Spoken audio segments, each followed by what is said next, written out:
But right now, let's check in with CBS News Executive Director of Elections and Surveys, Anthony Salvanto. Anthony, you've got some brand new polling out about Democratic vice presidential nominee Tim Walz and what Democrats think about him. Tell us more. Hey there, Nancy. Do indeed. So, 60% of Democrats say they are enthusiastic about the pick. Now, a little bit of context for that, right? So there's very little dissatisfaction. It's either enthusiastic or satisfied.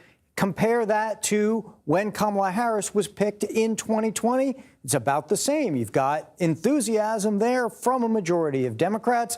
But let's also compare that, Nancy, to what we've got on the Republican side, and it is fairly comparable. Democrats, 60% enthusiastic about Walz, 51% of Republicans were enthusiastic about Vance. Look, it takes a while, if at all, to pick up what impact a VP might have on a ticket. It's not going to happen overnight. These are folks that generally are just introducing themselves to the country, and so it can take weeks for that to play out as they go out there. But we'll keep an eye on it. This is where they start. This is the baseline, Nancy.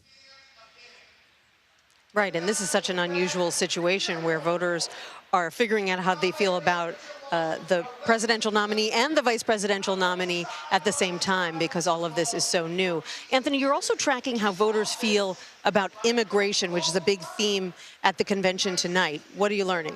Yeah, the biggest thing about it is that you want to talk about whether or not, first of all, is the border a crisis or a problem?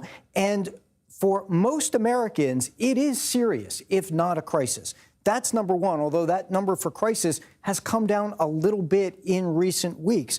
But as far as Harris's impact on it is concerned, because, you know, the Republicans are trying to tie her to what they definitely see as a crisis. So we asked that. How much impact do you think she's had on the situation so far? And it's about a third that think she's had a lot. Most people think at least some. So what you're looking at here is, can they take on that issue and kind of move the needle about what might happen were she to be elected? Because, and I'll end with this, she has a deficit to Donald Trump on whether their policies would decrease border crossings. He's got 3/4 of voters who think his policies would, but she's got 1 in 5 voters who think that her policies would. Will she necessarily make up that gap? That remains to be seen, but can she close that gap is probably the thing to watch, at least coming out of this, Nancy. And it'll also be interesting to watch how they talk about the issue tonight. Anthony Salvanto, thank you so much. Appreciate it.